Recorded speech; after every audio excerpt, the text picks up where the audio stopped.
Bandages with Eyes movies have been with us since the early 1900s. When I say bandages with eyes, of course, you know mummies. Mummies and money.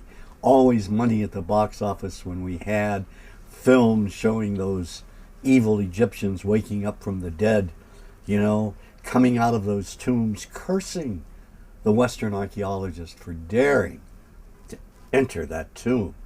And so what happens? The mummy comes out of the tomb, takes on human form, posing as a benevolent archaeologist, scientist, whatever.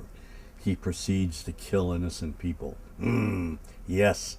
Not only that, he usually has an evil assistant that does his bidding. Yes, he has that assistant at his side. So what's the mummy's objective from coming back from the dead? Of course, to be reunited with his lost love.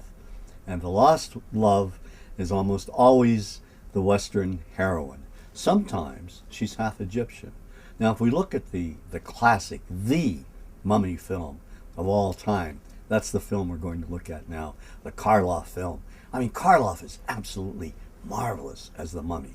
I mean, he's the scariest, one of the scariest creatures. I mean, you need to put Karloff together with Fu Manchu, and together they would make a dynamic duo.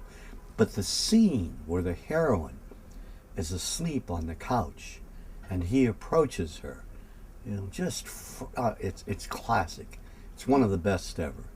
The camera work, the music, I mean, you'll really enjoy, I think, watching that. Unless, of course, you're the victim about to be, unless you're on the couch, then you don't want to have anything to do with Mr. Karloff approaching you. But I thought, just to give you an idea, the mummy back in the early days was a much more benevolent character than the mummies in recent films, the Brendan Fraser films, which are filled with violence, where Egyptians really drop like flies. I mean, some of the most horrific anti-Arab stereotypes are in the Fraser films, and they did very well at the box office. But if you really want to look at how the stereotype of Egyptians, particularly mummies, has evolved over the years, you take a look at Karloff's The Mummy, and then look at Fraser's films, The Mummies. But just, if you'll pardon me, I'd like to just read off some of the titles from my book of different mummies films that have been made. And it's kind of interesting that we have all of these different films. The Mummy of 1959, of 1999. We've got The Mummy Lives, yes, and The Mummy Returns, 2011, Mummy's Boys. That's an interesting film, Mummy's Boys.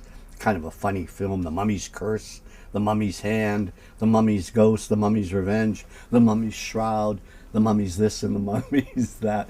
Be a great book, by the way, for those young scholars in the audience, to do a film on Hollywood's evolving mummy, how mummies historically have been depicted in Hollywood films.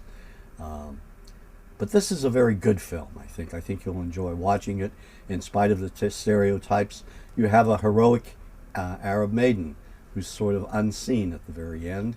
The goddess Isis plays a very dominant role in this film. That's in the final scene. I'll let you see it, and then you'll have an understanding of how she acts as the heroine's savior.